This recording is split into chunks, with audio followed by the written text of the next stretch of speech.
नमस्कार मित्रांनो, आज 5 मे आणि लपंडाव या मालिकेत आज जबरदस्त एपिसोड आपल्याला पाहायला मिळणार आहे.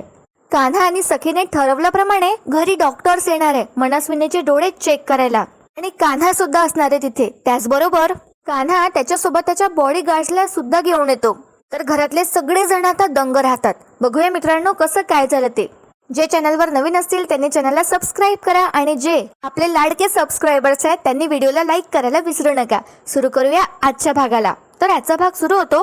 सखी कान्हाला विचारते, कोण आहे सन्हा? त्यावर कान्हा म्हणतो, हातावरच्या मेहंदीमध्ये आहे सन्हा, एकत्र खाल्लेल्या आईस्क्रीम मध्ये आहे सन्हा, आणि आपण जगलेल्या प्रत्येक क्षणात आहे सन्हा. वस्तू परत कराल हो तुम्ही, पण आठवणींचं काय?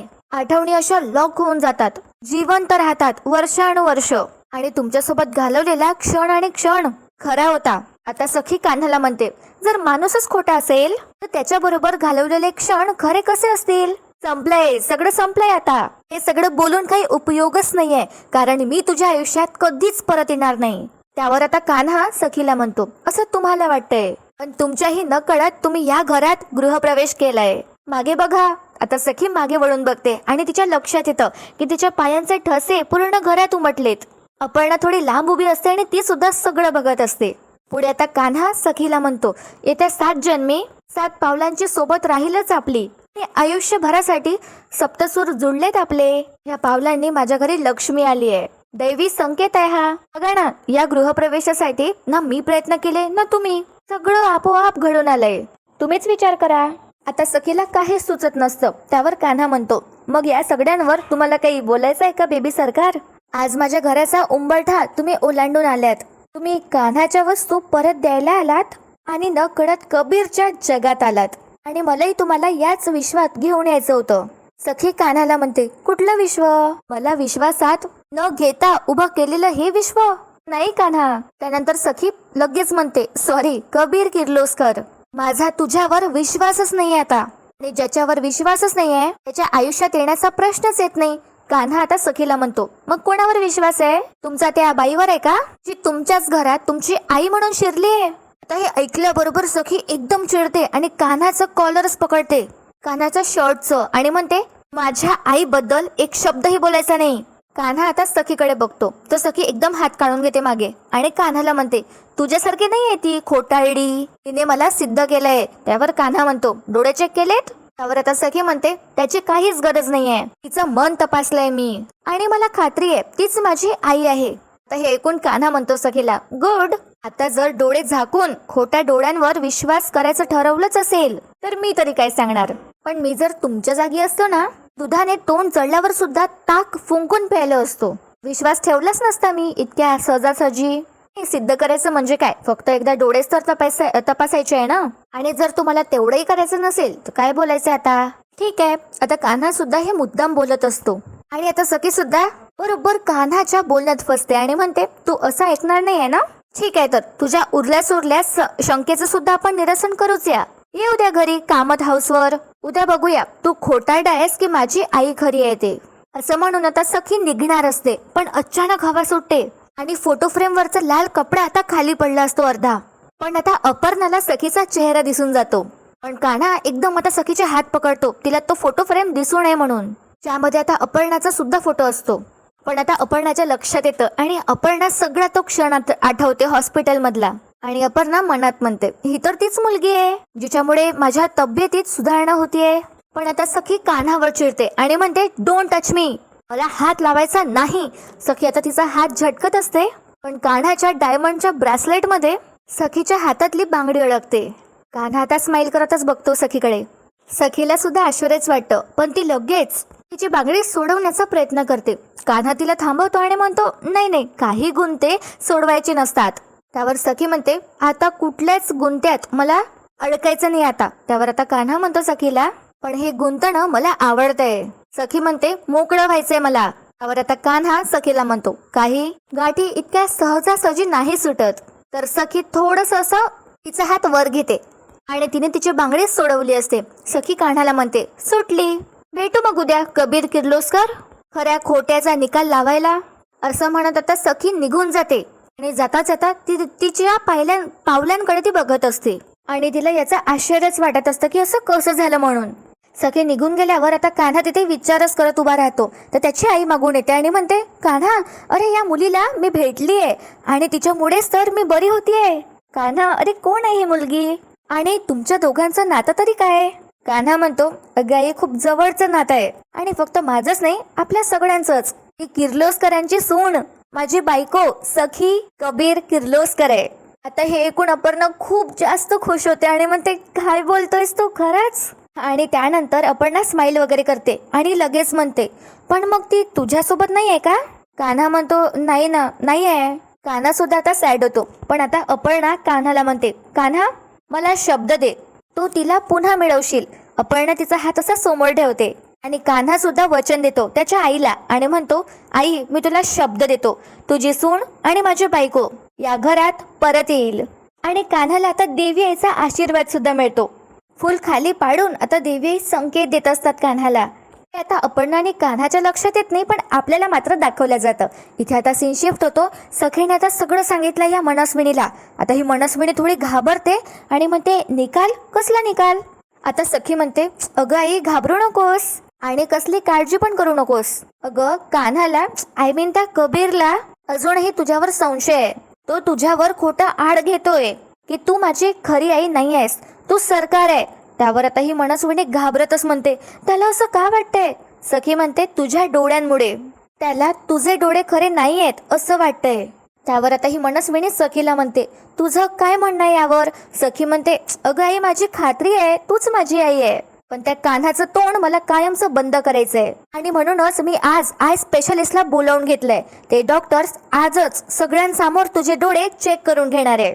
आता हे ऐकून या मनस्विनीला खूप मोठा धक्का बसतो आणि ती सखीकडे एकदम आश्चर्याने बघते आणि खूपच घाबरते ती आणि सखीला म्हणते, माझे डोळे चेक करतील? अगं माझे डोळे? त्यावर तर सखी म्हणते, अगं आई, शांत हो, डोंट वरी. अगं तुला काहीही होणार नाहीये, अगदी छोटीशी प्रोसिजर आहे. एकदाचा सगळ्यांसमोर होऊन जाऊ दे, म्हणजे मग यानंतर कोणीही तुझ्यावर खोटा आरोप करणार नाही. पण मित्रांनो, आता ही मनस्विनी सखीला म्हणते, ठीक आहे, करू दे त्यांना माझे डोळे चेक.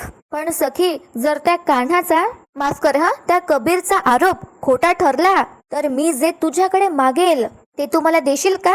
तर सखी काहीच विचार न करता हो म्हणते आणि म्हणते ती, हो आई, देईल ना, तू मागशील ते देईल मी आणि कुठलाही प्रश्न विचारणार नाही. तितक्यात तिथे आता वेदू येते आणि सखीला सांगते, सखी ते डोळ्यावाले डॉक्टर आले ना? सखी म्हणते, ओके, ठीक आहे. सखी आता म्हणजे समोर निघून जाते आणि ही जी मनस्विनी आहे हिला जाम टेन्शन आलं असतं. आता इकडे आता सीन शिफ्ट होतो आणि अपर्णा त्यांच्या घरच्या मेडला सांगत असते, तुला सांगते, छान कैरी उकडून घे आणि मग त्यात गुळ घाल. तुला सांगते, चैत्रात हमखास किर्लोस्करांकडे पणं बनायचं आणि हळदी कुंकूही व्हायचं. अगं मी स्वतःच्या हाताने सगळ्यांना पणं द्यायचे. सगळं कसं एकदम उत्साहात पार पडायचं. आता अपर्णा सगळं आठवते आणि खूप खुश असते ती. त्यावर त्यांची मेड म्हणते, बरं ताई, पण मग शेवटचं कधी झालं हे सगळं? आता अपर्णा सगळं आठवते आणि म्हणते, 11 वर्षाआधी. त्यानंतर पुन्हा नाही झालं. अपर्णा आता दुखी होते आणि म्हणते, आणि आता हळदी कुंकू करायचं म्हटलं तर मी सवाशीन कुठे राहिले? त्यानंतर थोडा पॉज घेऊन आता अपर्णा म्हणते त्यांच्या मेडला, बरं जा, तू पणं कर आणि झालं की मला हाक मार. आणि त्यांची मेड आता निघून जाते. अपर्णा मनात म्हणते, जर सखी या घरात आली तर खरंच सगळे सण समारंभ साजरे करता येतील, तिच्या हातात सगळ्या जबाबदाऱ्या देता येतील. लवकरच तिचं आणि कान्हाचं सगळं सुरळीत व्हावं. त्यांच्यामध्ये ज्या काही अडचणी असतील सगळ्या नीट व्हाव्यात. मग सखी पण या घरात येईल आणि मला माझ्या हाताने तिचा हळदी कुंकू करता येईल. असे छानसे विचार असे अपर्णा मनात करत असते. इथे आता सीन शिफ्ट होतो. खाली आता डॉक्टर्स वगैरे आले असतात या मनस्विनीचे डोळे चेक करण्यासाठी. सखी आता इंट्रोड्यूस करून देते आणि म्हणते, भारतातले सगळ्यात मोठे आय स्पेशलिस्ट आहेत हे. मी त्यांना रिक्वेस्ट केली म्हणून ते खास आपल्यासाठी आलेत आणि यांचे रिपोर्ट्स कधीच फेल झाले नाहीयेत. आता घरातले सगळेजण तिथे हजर असतात. पुढे सखी म्हणते, त्यामुळे आपण यांच्यावर अगदीच विश्वास ठेवू शकतो. त्यावर परशू म्हणतो, गुड. एकदा जर का डॉक्टरांचं कन्फर्मेशन आलं ना की ह्या तेजस्विनी वहिनीच आहे तर सगळ्या प्रश्नांवर आता फुल स्टॉप लागेल. गौतम म्हणतो, आणि तसं जर नाही झालं तर ही मनस्विनी एकदम अशी आश्चर्याने बघते गौतमकडे. तर आता गौतम बघा डॉक्टरांना म्हणतो, doctor, just out of curiosity मला एक प्रश्न विचारायचा आहे. एखाद्या माणसाचा डोळ्याचा जो कलर असतो तो आपण परमनंटली चेंज करून ब्राऊन करू शकतो का?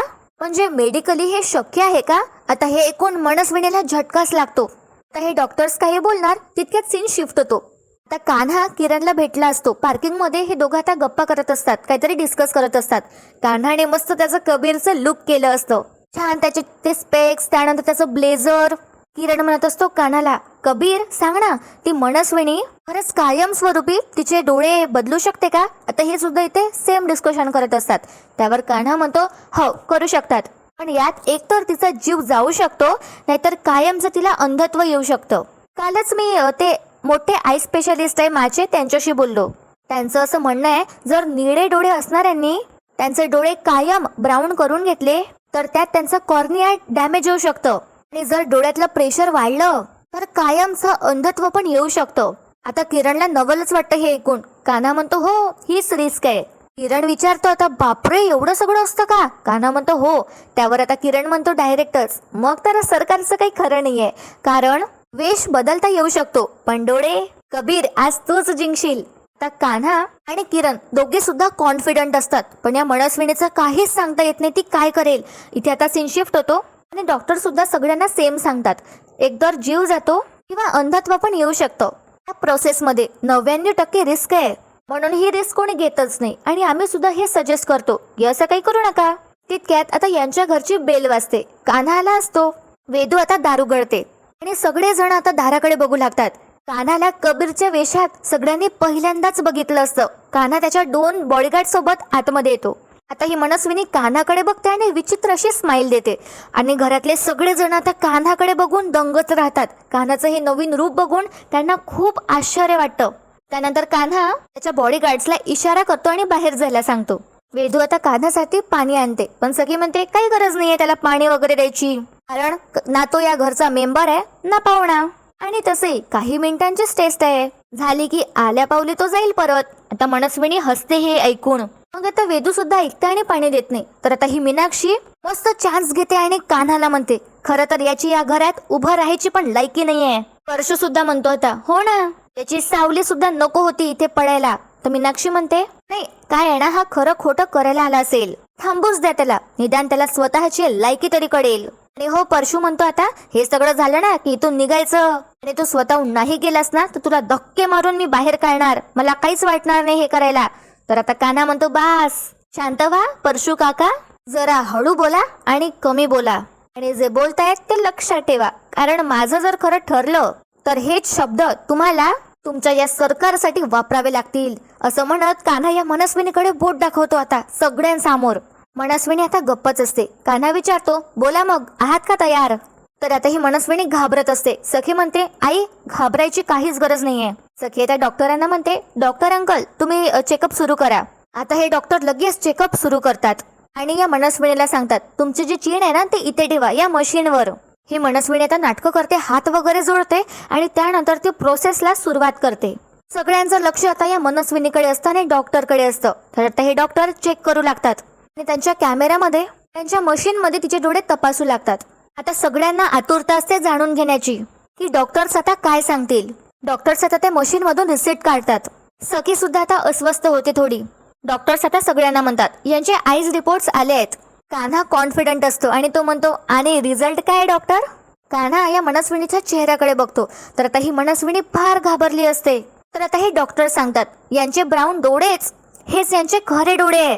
हो मित्रांनो, हे डॉक्टर्स चक्क असं सांगतात आणि सगळ्यांना धक्का बसतो हे ऐकून. कान्हाला तर विश्वासच बसत नाही. सखी मात्र खुश होते आता. आणि मित्रांनो, आजचा भाग इथे संपतो. तर उद्याच्या भागात आपण पाहणार आहोत की मनस्विनीने आता हे सगळं कसं काय मॅनेज केलंय. तिने खरंच डोळ्यांचं ऑपरेशन केलंय का? म्हणजे तिने खूपच मोठी रिस्क घेतली असणार आहे. आणि त्यानंतर जसं तिने सखीला म्हटलं होतं की मी तुझ्याकडे एक गोष्ट मागणार आहे, तसंच ती करते आणि ती सखीला म्हणते की तू कान्हाला डिवोर्स दे. सखी आता तसंच करते. ती कान्हाला डिवोर्स द्यायला लावते, पण कान्हा आता सखीला डिवोर्स देत नाही आणि नव्याने यांच्या नात्याची तो सुरुवात करणार आहे. सखी समोर लग्नाचा प्रस्ताव मांडून. आता हे सिरियल खूपच कॉम्प्लिकेटेड होत चाललंय, कारण ही मनस्विनी सरकार 2.0 मागे हटायला तयारच नाहीये. आणि आता आपला कान्हा सुद्धा या मनस्विनीचं सत्य सगळ्यांसमोर आणणारच आहे, हे त्याने ठरवून घेतलंय. तर मित्रांनो, तुम्हाला आजचा भाग कसा वाटला? खूप सस्पेन्स होता आजच्या भागात. तुम्ही मला कमेंट करून नक्की कळवा. आपल्या व्हिडिओला लाईक करा, चॅनलला सबस्क्राईब करा. भेटूया उद्या अशाच एका नवीन आणि धमाकेदार एपिसोड सोबत. टिल देन एन्जॉय आणि व्हिडिओ शेवटपर्यंत पाहण्यासाठी खूप खूप धन्यवाद.